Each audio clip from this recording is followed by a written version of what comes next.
Mais Dieu est bon. Amen. Merci en tout cas pour vos prières. On remet ces instants entre les mains de Dieu, que Dieu puisse conduire toutes choses. Amen. Seigneur, je veux te remercier encore pour ta bonté, pour ta fidélité, Seigneur, ta gloire. Seigneur, merci Père, car tu es le Dieu tout-puissant, Seigneur, tu es le Dieu éternel, Seigneur. Celui qui régnait hier, qui règne aujourd'hui et qui régnera encore demain. Seigneur, rien n'échappe, Seigneur, à ta main. Et Seigneur, tu es le Dieu au-dessus de tout. Tu es le Dieu vivant, tu es le Dieu 3 fois saint. Seigneur, Père de grâce, Seigneur, encore que ton nom soit glorifié ce matin, que ton nom soit élevé, que ton nom soit sanctifié, Père. Seigneur, je te remets toutes choses encore dans le nom de Jésus. Bénis ces instants dans ta parole et que tu puisses encore nous fortifier ce matin, Seigneur. Que ton nom soit glorifié, Père. Amen. Amen. Le titre de mon message ce matin, c'est « Maintenant dehors ». On ne fait pas le test incendie ce matin, ne vous inquiétez pas. Mais on va prendre un texte ensemble, on va lire dans Jean 11, des versets 38 à 44. Jean 11, versets 38 à 44.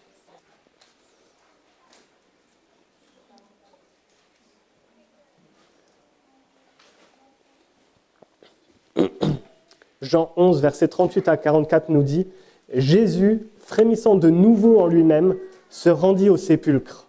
C'était une grotte et une pierre était placée devant. Jésus dit « ôtez la pierre ».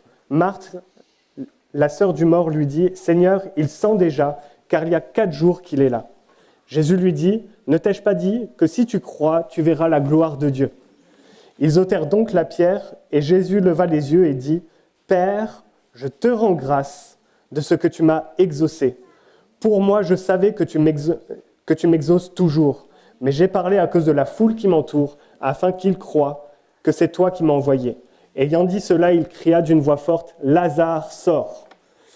Et le mort sortit, les pieds et les mains liés de bandes, et le visage enveloppé d'un linge. Jésus leur dit, « Déliez-le et laissez-le aller. » Amen. C'est un texte magnifique, n'est-ce pas? C'est un texte fantastique. Et qui, ce matin, ne voudrait pas voir un mort revenir à la vie? Amen. On aimerait tous prier et dire, mais Seigneur, sur cette déclaration, Seigneur, tu peux ressusciter les morts. Amen. Et ce texte que nous lisons nous donne envie de vivre plus avec Dieu, n'est-ce pas? De vivre plus que peut-être une vie où nous vivons simplement et de manière normale, banale, une vie. Mais nous voulons vivre le surnaturel de Dieu. Nous voulons vivre plus avec Dieu encore aujourd'hui. Amen. Nous voulons vivre l'action de Dieu dans notre vie, jour après jour. Amen. On a envie de voir des miracles se produire, n'est-ce pas? De voir des malades guéris, de voir des vies transformées. Amen. C'est ce que nous désirons voir dans ce lieu, ici. Amen. C'est pour ça que nous prions pour les malades, c'est pour ça que nous prions pour des vies transformées. Et merci Seigneur, Dieu opère au milieu de son peuple. Amen. Et dans le texte qu'on vient de lire, c'est Dieu fait jaillir la vie là où il n'y avait plus rien. Dieu fait jaillir sa vie. Amen. Dans le passage, Jésus était prévenu pour Lazare. Jésus savait que Lazare était malade et Jésus dira même « mais je sais qu'il est mort ». Il va prévenir les disciples alors qu'il est en chemin. Et il va prévenir les disciples « mais Lazare est mort ». Jésus est au courant. Jésus sait ce qui se passe. Et dans le passage, on sait cela, mais on sait très peu de choses en réalité sur Lazare. Lorsqu'on lit tout le passage de Jean 11 sur Lazare, on va voir très peu de choses, n'est-ce pas? On connaît très peu de choses sur Lazare. Ce que nous savons, c'est que c'est un ami de Jésus. Certainement, c'est un proche de Jésus, quelqu'un qui a donné sa vie à Christ, quelqu'un qui vit une vie transformée à Christ. C'est ce que nous pouvons supposer à la lecture du texte. La Bible nous dit que Jésus va pleurer à la nouvelle de sa mort. Lorsque Jésus va voir le tombeau, Jésus va pleurer. Le verset le plus court de la Bible, Jésus pleura. Lazare était certainement un homme de foi au vu de sa relation qu'il avait avec Jésus-Christ. Amen. Dans l'ensemble du récit, Lazare, c'est un homme qui est plutôt passif dans ce que nous disons. C'est-à-dire qu'on va nous dire qu'il est malade, on va nous dire qu'il est mort, et on nous dira plus tard qu'il est ressuscité. Mais Lazare n'est jamais dans un dialogue. Jésus va juste lui parler une fois. Mais Lazare n'est jamais dans un dialogue où il va rentrer dans une conversation. On sait très peu de choses sur lui et il est très peu actif. Il ne parle pas, il ne dit rien, il est un sujet de conversation et de déplacement de Jésus. Jusqu'au verset 43 où Jésus s'adresse directement à lui, et nous avons lu « Lazare sort ». Amen. Puis Lazare va être délié et Lazare va s'en aller. On ne saura rien de plus de cela. Et c'est intéressant de s'attarder, en plus de cela, sur ce que Jésus va dire à Lazare. Parce que dans notre traduction, nous lisons « Lazare sort ». Lazare sort dehors. Mais si on va un peu plus, on essaie d'être un peu plus littéral, il n'y a pas de verbe lorsque Jésus va parler. C'est « dehors maintenant ». Ce n'est pas juste un commandement que Dieu va dire « tu vas faire tu ne tueras point, tu ne feras pas ci, tu ne feras pas cela ». Ce n'est pas juste un commandement que Jésus va donner à Lazare. C'est une sommation. C'est une obligation inconditionnelle que Lazare va devoir remplir. Parce que Jésus a toute autorité et que Jésus peut dire à un mort, maintenant, dehors. Et tu sors de là où tu es. Amen. C'est une sommation inconditionnelle qu'il va entendre. Merci Seigneur. Amen. Et vous savez ce qui est encore plus étonnant, c'est que ça fait 4 jours que Lazare est mort. La Bible nous dit que ça sentait déjà. Quand on est mort, on n'entend pas. Ça choque personne ce que je dis, ça va. Mais si... Je ne suis pas mort, donc j'entends encore. Mais si demain je suis mort, certainement je ne vais rien entendre. Mais Lazare, il entend la voix de Jésus. Lazare, il est dans le tombeau, il ne voit même pas Jésus. Mais il va entendre « maintenant dehors ». Maintenant, ici, tu viens.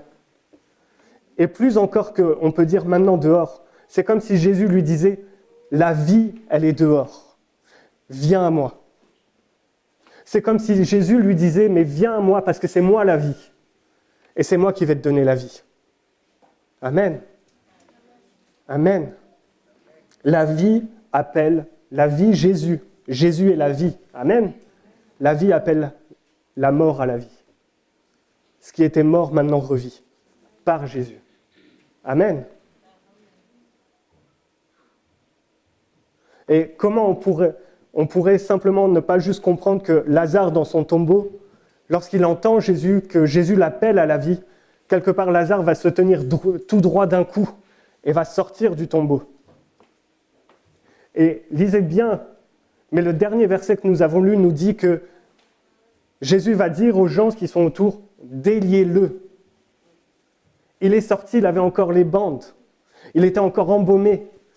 Mais Lazare, parce que Jésus l'a appelé, malgré tout ce qui pouvait le restreindre, la mort pouvait le restreindre, ce que les hommes avaient fait pouvait le restreindre. Jésus l'a appelé à la vie et il est sorti. Amen.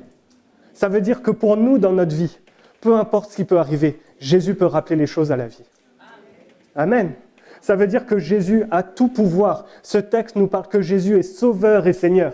Ce texte nous parle que Jésus a le tout pouvoir sur la mort et sur la vie, et qu'il la donne. Et que Jésus a le pouvoir d'agir, même lorsque nous croyons qu'il est impossible qu'il agisse. Imaginez-vous, mettez-vous à la place de Marthe et de Marie. Vous avez prévenu que Lazare était malade. Et Jésus arrive, mais Lazare, il est mort. Quelle serait votre réaction ? Peut-être, mais Seigneur, si tu étais venu avant, si tu étais intervenu avant, peut-être il ne serait pas mort. Mais Jésus est arrivé. Et là où il pensait que Jésus ne pouvait plus rien faire, Jésus a posé quelque chose. Il a mis sa parole en action et la vie a jailli. Amen. Jésus est souverain. L'histoire de Lazare nous rappelle plusieurs choses importantes sur Jésus. Il est celui qui ressuscite. Il est celui qui a toute autorité. Amen. Il est celui qui a la victoire. La victoire même sur la mort. Amen. Rien n'échappe à Jésus. Mais des fois, nous agissons comme si nous avions oublié que Jésus avait tout pouvoir sur toute chose. Et nous cherchons à prendre le contrôle sur les choses, n'est-ce pas? Lorsque l'histoire de Lazare commence, Jésus est éloigné, la Bible nous dit qu'il est environ à 15 stades. 15 stades, c'est à peu près 3 kilomètres. Jésus, il est à peu près à 3 kilomètres de Lazare, et Jésus va prendre une journée pour aller voir Lazare. Ce qui est frappant, c'est que les disciples, ils tentent de dissuader Jésus d'aller à Béthanie voir Lazare. Si vous lisez le texte, les disciples vont lui dire que, mais il y a peu de temps encore, ceux qui étaient là-haut, ils voulaient te lapider. Et toi, tu veux y retourner? Et on est au chapitre 11 de Jean, et les disciples, il semblerait qu'ils soient toujours étonnés que Jésus va toujours prendre cette décision d'aller et d'amener la vie là où il y a la mort. N'est-ce pas? Les disciples, ils sont toujours presque « Mais Jésus, mais qu'est-ce que tu fais ?» Les mêmes disciples qui, dans Jean 4, vont dire à Jésus « Mais il parle à une femme au puits ?» C'est les mêmes disciples qui vont encore dire « T'es sûr que tu veux encore aller là-haut ?» Jésus est Seigneur et Sauveur. Amen. Il y avait un danger qui était là pour Jésus. Et comme je disais jeudi soir, à partir du chapitre 12 de l'évangile de Jean, on entre dans une nouvelle partie de l'évangile. C'est-à-dire que les 11 chapitres précédents, c'est la phase publique du ministère de Jésus. C'est-à-dire que Jésus va faire des signes et des miracles pour que tous croient en lui. Et les versets suivants, les chapitres suivants, à partir du chapitre 12, c'est ce qu'on appelle le chemin de la gloire. C'est-à-dire que c'est la dernière semaine de vie de Jésus-Christ sur terre, où Jésus va prendre le temps de parler avec ses disciples. Et juste avant que Jésus entre sur ce chemin de gloire, parce que c'est la dernière semaine avant sa crucifixion, Jésus va se rendre voir Lazare. Alors que Jésus sait que le temps est proche, que le temps de la crucifixion arrive et qu'il a besoin de prendre du temps avec ses disciples, que le danger est là parce qu'il sait que des hommes vont tenter quelque chose. Jésus va quand même y aller. Amen. Bien que ce soit une situation difficile, Jésus ne va pas manquer d'aller auprès de Lazare. Amen. Et tout cela nous montre combien ceux qui appartiennent à Jésus comptent pour lui. Amen. Des fois, nous avançons dans notre vie chrétienne et il semblerait que des fois on ait des sentiments, on se dit « Mais Jésus, mais est-ce que je compte encore pour toi ?» Parce qu'au final, ça fait 40 ans que j'ai ma vie chrétienne. Mais ça fait 40 ans que je lutte. Je ne suis toujours pas parfait. Seigneur, tu m'as peut-être oublié. Tu comptes pour Jésus. Amen. Il y a ce verset tellement fort qui dit au verset 35 « Et Jésus pleura ». Et je disais tout à l'heure, mais Jésus a pleuré pour Lazare, parce que Lazare était mort. Mais les pleurs de Jésus ne sont pas que pour Lazare. Les pleurs de Jésus ici, ce n'est pas que pour Lazare.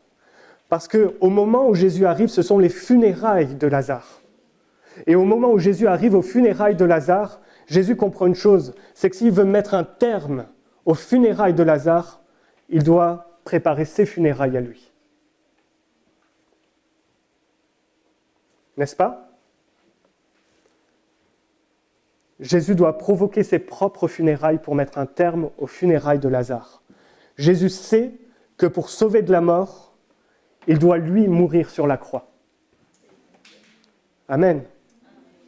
Jésus sait que s'il veut sauver de la mort, il doit aller mourir à la croix pour subir tout le jugement que nous méritions. Amen. Vous savez, c'est exactement pour ça qu'on peut se dire, mais c'est bizarre comment Jésus réagit. Parce qu'on pourrait se dire, mais Jésus, il sait qu'il peut demander au Père, et le Père va exaucer. Il le dira lui-même, mais je sais que tu m'as déjà exaucé. Et on pourrait se dire, mais Jésus, il aurait pu arriver et dire à Marie, mais t'inquiète, je vais le ressusciter. Il n'y a pas de problème. Pourquoi tu pleures? Tu sais que tu m'as appelé, je vais le ressusciter, aucun problème. Juste une parenthèse. Ce texte prouve que la Bible raconte la vérité. Pourquoi? Parce que celui qui a écrit l'évangile de Jean, lorsqu'il écrit l'évangile de Jean, il aurait pu faire un scénario différent. Il aurait pu dire, Jésus arriva conquérant et il dit à Lazare, sors. Ça aurait collé. Mais l'auteur va dire, mais Jean va dire, Jésus pleura. Ça montre à quel point Jésus, dans son cœur, il était totalement homme. Et que ce n'est pas une histoire racontée parce que vous auriez écrit n'importe quel autre scénario, que j'arrive là, et puis tu pleures, etc. N'est-ce pas? Ce texte montre que la Bible est vraie, parce qu'elle montre la réalité de Dieu, de Jésus qui est totalement Dieu, qui peut ressusciter, mais de Jésus qui est totalement homme et qui prend compassion pour nous. Amen. Lorsque Jésus pleura, ce n'est pas simplement pour Lazare, c'est pour nous tous. Amen. À ce moment-là, rendez-vous compte, Jésus pleura pour toi. Pas simplement pour Lazare, parce que si c'était que pour Lazare, on aurait eu peut-être après le discours de joie d'une retrouvaille. Mais le discours qui suit après le verset 45, Jésus, les Juifs qui étaient là vont dire que pour Jésus, maintenant, il faut mettre un plan en place pour le tuer. Et c'est de là que va naître en eux ce désir si fort de le faire mourir. Jésus pleura parce qu'il sait qu'il va donner sa vie pour que dans ma mort, sa vie jaillisse. Amen. Je suis vivant parce que Dieu a donné sa vie. Amen. Et Jésus va dire à Lazare, mais maintenant dehors. Et je crois que ce matin, Jésus dit à plusieurs d'entre nous, maintenant dehors. Maintenant dehors. Pas dehors, hein. Comprenez-moi bien. Mais voyez-vous combien il vous aime. C'est que Jésus va donner sa vie, et il le sait. Pour vous, pour chacun d'entre nous. Amen. Il n'a jamais regardé à sa vie pour venir nous sauver. Jésus a donné librement sa vie. Il a préféré mettre fin aux funérailles d'un homme et provoquer les siennes plutôt que de rester là passif. Ça montre une chose, c'est que Jésus est proche de nous et que Jésus s'intéresse à chacun d'entre nous. Amen.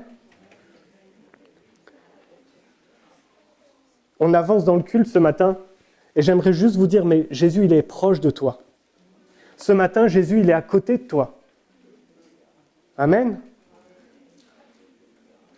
Hier, on était à une réunion de jeunes à Metz et je disais, mais des fois, on peut avoir tellement l'impression que Dieu est loin de nous, que Dieu ne prête plus attention à nos vies. Si ça m'est arrivé à moi, ça vous est arrivé à vous. Vous savez pourquoi? Parce qu'on est tous humains et on a tous les mêmes sentiments, qu'on le veuille ou non. On peut faire les plus costauds, les plus forts. Moi, je suis fort, je n'ai pas ces sentiments-là. Quand tu rentres chez toi, tu as ce sentiment-là. À un moment donné dans ta vie, tu l'auras. Je ne vais pas faire peur. Je ne suis pas là pour dire c'est comme ça, c'est comme ça.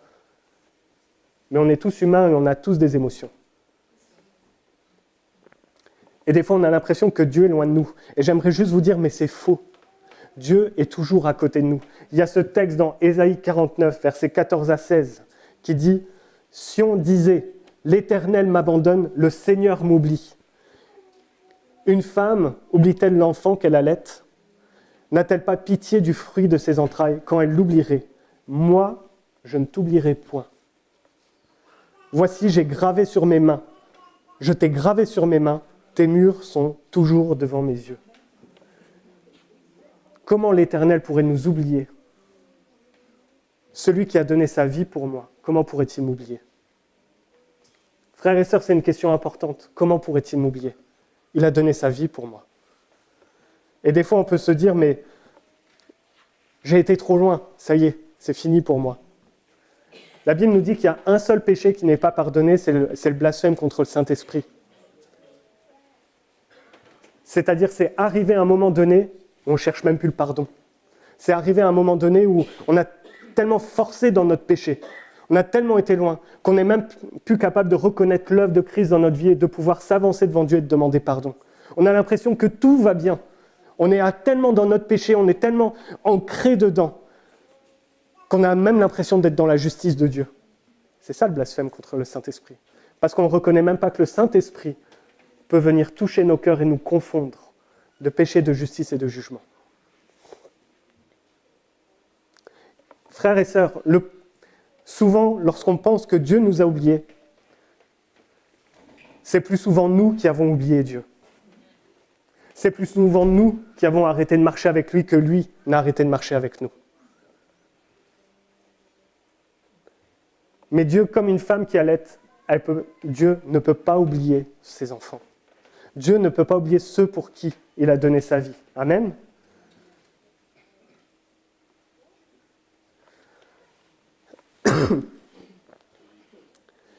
Jésus est venu, dans le texte de Lazare, Jésus est venu, il s'est avancé du tombeau et il a crié d'une voix forte, « Dehors maintenant !» Et la résurrection de Lazare nous prouve que Jésus a tout pouvoir et toute autorité. Amen. Nous avons tous nos circonstances dans notre vie. On a tous des difficultés. Pas vous. Nous n'avons pas de difficultés. Mais nous avons tous des temps difficiles, n'est-ce pas ? Que ce soit sur le plan financier, que ce soit sur le plan émotionnel, professionnel, familial. Tous, nous avons des problématiques au fur et à mesure de notre vie. Tous, nous sommes challengés, étirés dans notre vie. Et nous avons des fois du mal à faire face. Amen. Ce n'est pas une honte de dire « j'ai du mal à faire face ». Mais c'est bon de pouvoir dire à Dieu « mais Seigneur, moi j'ai du mal, là j'arrive plus. Je suis au bout de mes limites. » C'est bon de pouvoir se remettre avec lui. Amen. Jésus ne vous a jamais oublié dans les épreuves. Amen. Il a toujours été présent. Des fois, on a l'impression que Dieu n'a pas été là, mais quand on regarde en arrière, on regarde dans le temps, Dieu a toujours été là. Et heureusement que Dieu a été là. Parce que si nous sommes ici aujourd'hui, c'est parce qu'à un moment donné, Dieu a posé sa main dans nos vies. Amen. Par sa puissance, par la puissance de son esprit, Dieu peut ressusciter ce qui est mort en toi. Dieu, ce matin, veut ressusciter ce qui est mort en toi. Amen. Des fois, on vit des temps de découragement. On vient à l'église soit par habitude, on vient peut-être à l'église parce qu'on n'a peut-être juste pas envie de perdre la face, parce qu'on n'a pas envie que les gens pensent qu'on a perdu la foi. Alors on continue de venir à l'église. Et on est là et on fait comme d'habitude, et puis on garde les bonnes habitudes parce qu'on sait comment un chrétien se comporte. Mais dans notre cœur, des fois, c'est sec. Et on est découragé. On est perdu. On est dans la difficulté. Et on ne sait pas comment s'en sortir. N'est-ce pas ? Des fois, c'est tellement dur qu'on n'arrive plus à prier à la maison. Que lorsqu'on lit la Bible, on est plus dans une « Seigneur, je ne comprends vraiment pas ce que tu veux me dire ». On ferme la Bible et on arrête, on passe à autre chose. Dieu veut ressusciter ce qui est mort en toi. Amen. Et ce matin, c'est un jour, c'est un temps où Dieu te dit « Mais maintenant, dehors de ton découragement, sors du tombeau dans lequel tu t'es mis. Dehors. Et sors de là. Parce que maintenant, la vie est à portée de main. » Amen. Je ne sais pas si certains connaissent parmi vous James Tillis. C'est un ancien boxeur poids lourd et il était de l'État d'Oklahoma aux États-Unis. Et il a été à Chicago au début des années 80. Donc je pense que ça ne parle pas à tout le monde. Quand j'ai cherché son histoire, je me suis dit « Tiens, c'est bizarre, ça, je ne connais pas. J'étais pas né. » Mais quand il a été à Chicago, James Tillis, il disait « Mais je me souviendrai toujours de ce premier jour à Chicago. » Il est descendu du bus, il avait 2 valises avec lui, et il était en plein centre-ville quand il est arrivé.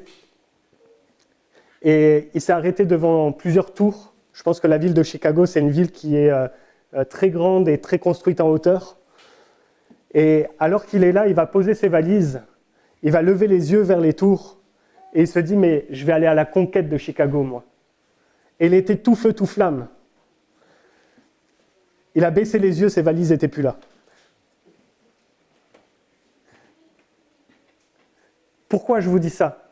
C'est parce que des fois, le dimanche matin, lorsqu'on entend la prédication, lorsqu'on entend ce que Dieu a à nous dire, on lève les yeux vers le ciel et on se dit, ça y est, je vais reconquérir ma vie. Parce que le Dieu de mon salut va faire jaillir la vie dans ma vie.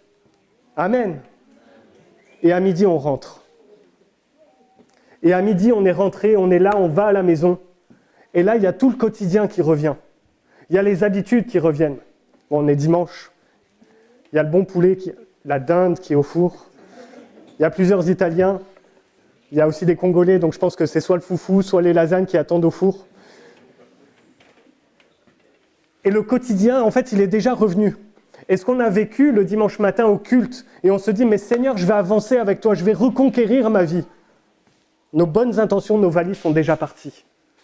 Parce qu'on a perdu la conquête de notre vie de vue. Parce qu'on a laissé les circonstances reprendre le pas sur notre vie. On est souvent dans ce même état d'esprit. On est fort encouragé à l'église. Le dimanche matin, la prédication, la louange, les conversations. On aura même demandé la prière au prédicateur.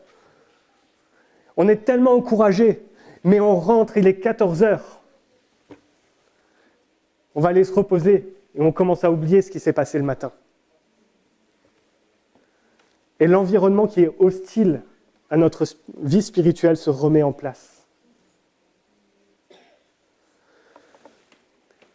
Comment vaincre le découragement ? Regarde à Dieu. Le découragement peut être vaincu car Dieu veut te rappeler tout ce qu'il a fait dans ta vie. C'est peut-être un moment là, ce que je suis en train de dire, mais peut-être rappelez-vous tout ce que Dieu a fait dans votre vie. Si vous êtes ici aujourd'hui, c'est parce que vous étiez dans une situation auparavant. Mais Dieu a transformé les choses pour qu'aujourd'hui vous soyez là. Regardez les dons que Dieu a fait dans votre vie. Famille, travail, études, enfants, tout ça sont des dons de Dieu. Et des fois, on a tellement besoin de regarder en arrière et de se rappeler, mais merci Seigneur pour tout ce que tu as fait. Parce que tu es là. Et tu as toujours été là. Amen. Dieu veut te rappeler, et ça c'est par sa parole, tout ce qu'il va faire dans ta vie. Dieu a prévu des plans de paix et non de malheur. Un avenir plein d'espérance. Les temps peuvent être difficiles, mais l'avenir est plein d'espérance. Les temps peuvent être tellement difficiles, mais il y a toujours l'espérance de Christ qui vit en nous. Amen.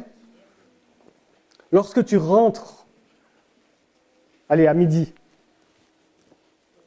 je suis qu'à mon premier point, donc à 15h, mets-toi devant Dieu.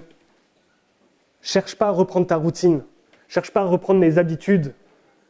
Bien sûr, tu vas manger, mais reprends tes habitudes de lire la parole de Dieu. Je disais à la jeunesse hier, vous voulez vous engager avec plus de Dieu, vous voulez aller plus loin avec Dieu, engagez-vous avec Dieu. Engagez Dieu dans votre vie.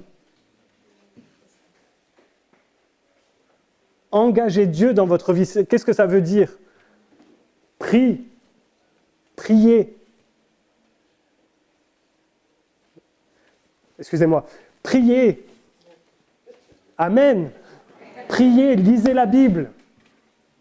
Lisez la Bible. Comment voulez-vous savoir ce que Dieu a à dire dans votre vie si vous ne lisez pas la parole de Dieu ? Non mais t'inquiète David, moi j'ai vu sur YouTube, il y avait un prophète, j'ai vu un short, et franchement il a dit des choses, c'était sympa. Waouh ! Il y a bien plus dans la parole de Dieu. Si tu t'es senti béni par ça, lis la parole de Dieu, tu verras, tu seras encore plus béni.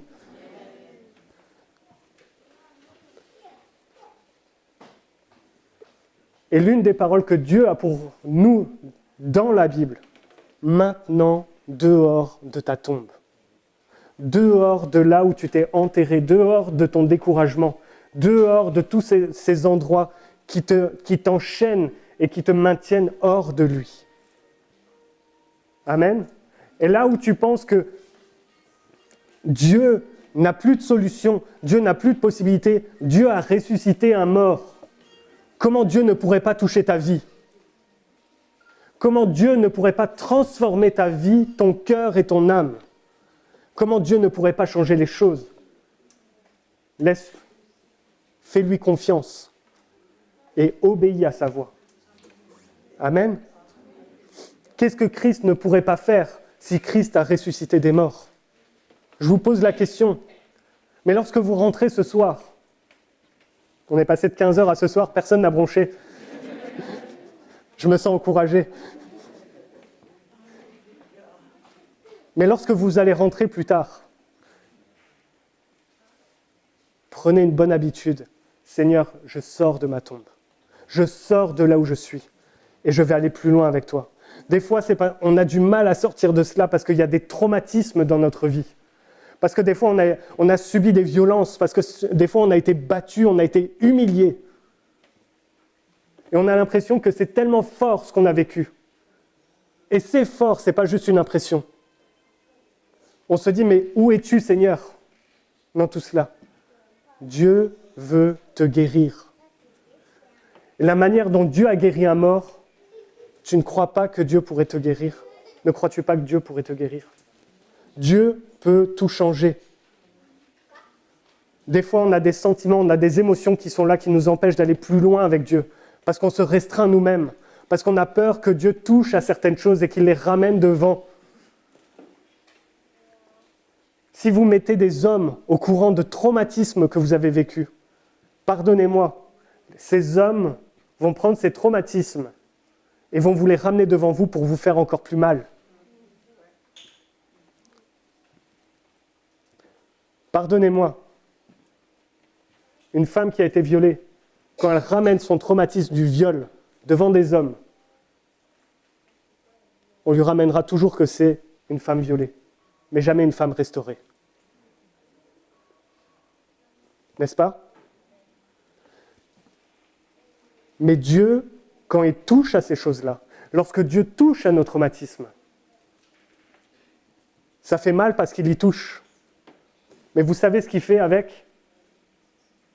Il les transforme et il les guérit. Et Dieu, lorsqu'il touche ces traumatismes, ce n'est pas juste pour nous dire « T'as vu, il y avait ça ?» et puis Dieu passe à autre chose. Dieu nous fait rentrer dans un processus de guérison complète dans notre vie. Amen. Dieu peut tout transformer. Notre passé est tellement parfois chargé que nous tentons d'enfuir les choses si profondément dans notre vie qu'on en oublie, qu'on en tente d'oublier les choses. Suis-je le seul qui ait fait ça dans ma vie? Qui ait vécu des choses difficiles et qui a mis les choses tellement profondément dans son cœur pour se dire « mais comme ça, je vais oublier. Et comme ça, je vais perdre ces choses-là. Puis je vais disparaître, je ne vais plus y penser. » Suis-je le seul qui ait fait ça? Apparemment. Mais Dieu vient, et lorsque Dieu vient toucher nos vies, pardonnez-moi, on dit toujours, mais l'Esprit de Dieu, c'est Dieu qui est un gentleman et qui va aller doucement avec nous. Amen. C'est vrai, hein? Mais des fois, Dieu, c'est un bulldozer. Et il vient avec le tractopelle. Désolé, je ne suis pas fort dans les travaux publics. Mais Dieu, des fois, vient avec son tractopelle et il vient commencer à creuser tellement profondément dans notre vie que ce qu'on avait enfoui et qu'on pensait tellement loin, il les ressort. Frères et sœurs, je vous pose une question. Mais qui a envie de répondre à cet appel, mais maintenant dehors? Amen. Plusieurs personnes apparemment. Mais qui a envie de dire à Dieu, mais prends tout, Seigneur, et dans tous les traumatismes que j'ai vécus, dans tout ce que j'ai tenté d'enfouir, Seigneur, je te laisse la liberté de faire des fouilles archéologiques dans ma vie pour pouvoir tout enlever et bâtir quelque chose de nouveau. Amen.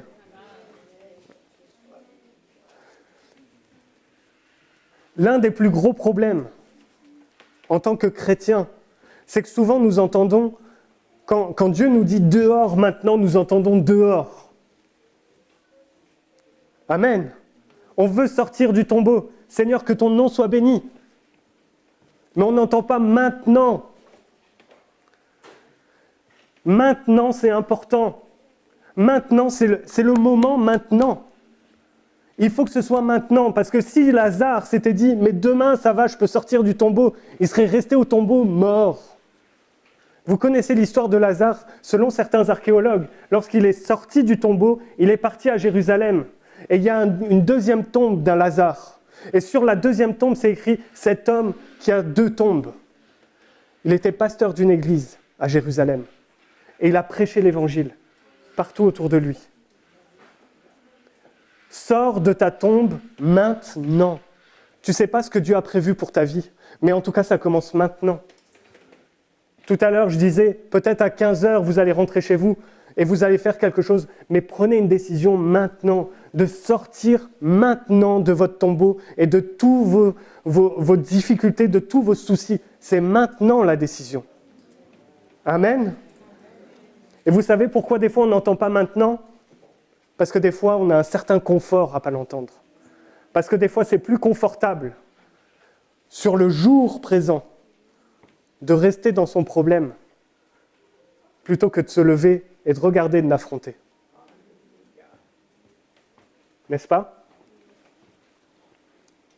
On a besoin de sortir maintenant.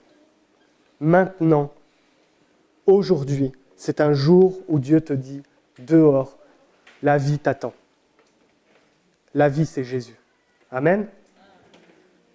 Lève-toi et sors malgré ce qui pourrait t'empêcher de bouger. Lorsque Lazare sort du tombeau, lorsque Lazare va sortir du tombeau, comme je le disais tout à l'heure, imaginez la scène. Le tombeau est ouvert, un homme sort.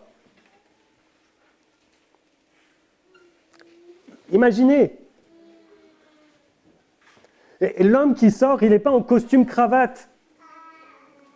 Il n'a pas le dernier parfum Chanel sur lui et il sent bon. C'est un homme qui était 4 jours dans un tombeau.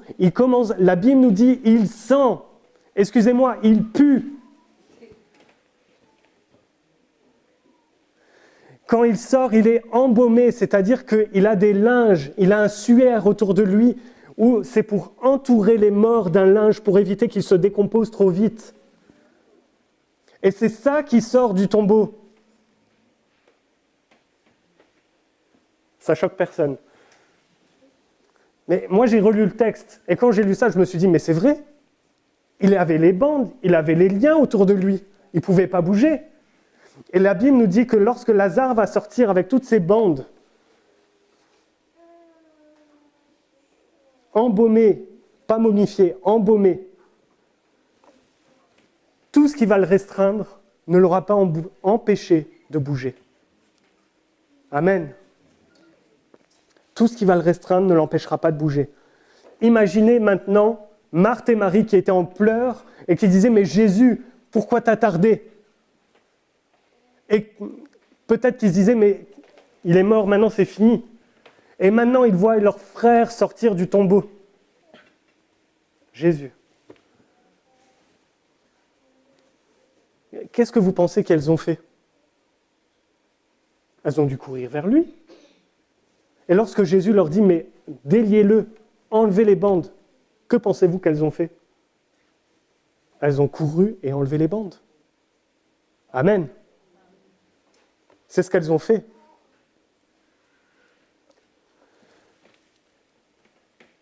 L'Église, nous devrions être des Marie et des Marthe. Nous devrions être des Marie et des Marthe. C'est-à-dire que lorsque quelqu'un parmi nous sort du tombeau, avec tous ses liens, on devrait être une église remplie d'amour pour aller vers cette personne et l'aider, et non pas la juger. Amen. L'église est un lieu d'amour où les bandages tombent. L'église est un lieu où ce qui est mort revient à la vie. L'église, c'est ce lieu que Dieu a décidé d'utiliser pour amener l'espoir, l'amour et la vie. Amen. Frères et sœurs, ce qui a été enterré est maintenant vivant. notre responsabilité en tant qu'Église, c'est d'accompagner ce que Dieu a ressuscité. Amen. Je vais conclure rapidement. Et on va simplement baisser nos têtes. On va prier, mais je crois que ce matin, c'est un temps de rencontre. C'est un temps particulier où Dieu désire guérir et ôter traumatisme du passé, où Dieu désire encourager là où nous avons du découragement. Mais avant toute chose, parce que Dieu désire cela, il t'attend à une prise de décision. Et peut-être que ce matin, alors que tu entends ce message, maintenant dehors, tu te dis, mais c'est bon, ce soir, je vais rentrer, je vais prier, ça va aller mieux. Mais mon frère ou ma sœur, ce matin, Dieu te dit, pas ce soir, maintenant. Et maintenant, Dieu veut te guérir. Maintenant, Dieu veut changer ta vie. Alors, si tu entends ces mots, maintenant, dehors, lève-toi à ta place. Simplement. Qu'on puisse tout simplement se lever et dire, mais Seigneur, je veux me lever. Parce que maintenant, Seigneur, là où il y avait du découragement dans ma vie, les choses vont changer. Parce que je prends une position avec toi. Mais levez-vous, n'hésitez pas. Il n'y a personne qui vous regarde, il n'y a personne qui juge, il n'y a personne qui se dit « Oui, mais le frère, il a dit ça et moi j'ai mes traumatismes du passé. » Il n'y a pas de traumatisme du passé qui ne devrait être honteux dans ce lieu. Parce que Dieu veut guérir ces traumatismes. Dieu veut changer et transformer ta vie. Ce matin, Dieu a un plan plein d'espérance pour toi. Dieu a du réconfort pour toi. Dieu veut prendre ce qui était mort dans ta vie et il veut le ramener à la vie.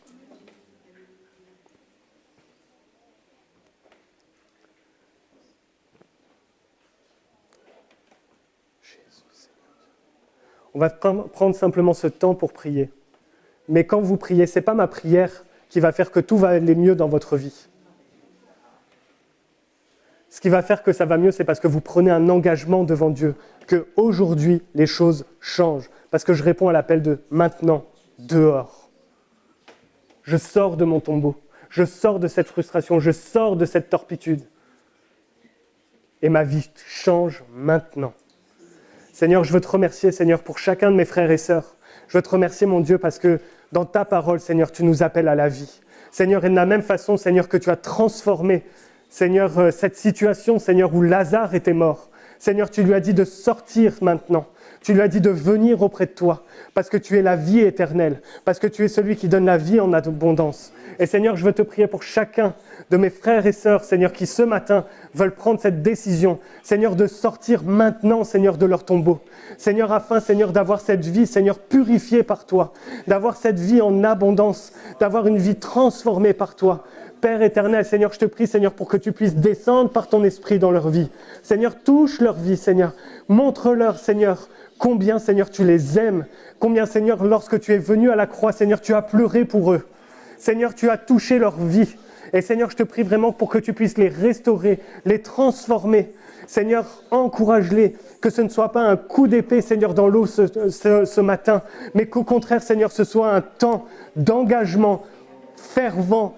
Aujourd'hui, maintenant, je sors et maintenant je vis en nouveauté de vie. Je vis une vie nouvelle, une vie transformée par l'Évangile. Encore, Seigneur, par toi. Seigneur, je te remets encore toutes choses entre tes mains. Et je prie, Seigneur, pour ta grâce. Seigneur, tu vois les traumatismes du passé. Tu connais, Seigneur, les humiliations qui ont été vécues. Tu connais, Seigneur, les difficultés, Seigneur, qui sont passées. Mais tu es le Dieu qui restaure. Tu es le Dieu qui a porté ces choses-là. Et Seigneur, tu es le Dieu, Seigneur, qui transforme les vies. Père éternel, je te remets, Seigneur, mes frères et mes sœurs. Seigneur, glorifie-toi dans leur vie. Seigneur, montre-leur, Seigneur, toute ta bonté, ta bienveillance et ta toute puissance, Seigneur, pour guérir. Seigneur, que ton nom soit glorifié et que ton nom soit béni, Père. Dans le nom de Jésus, Seigneur, je te prie, Seigneur. Sois glorifié, Père. Amen.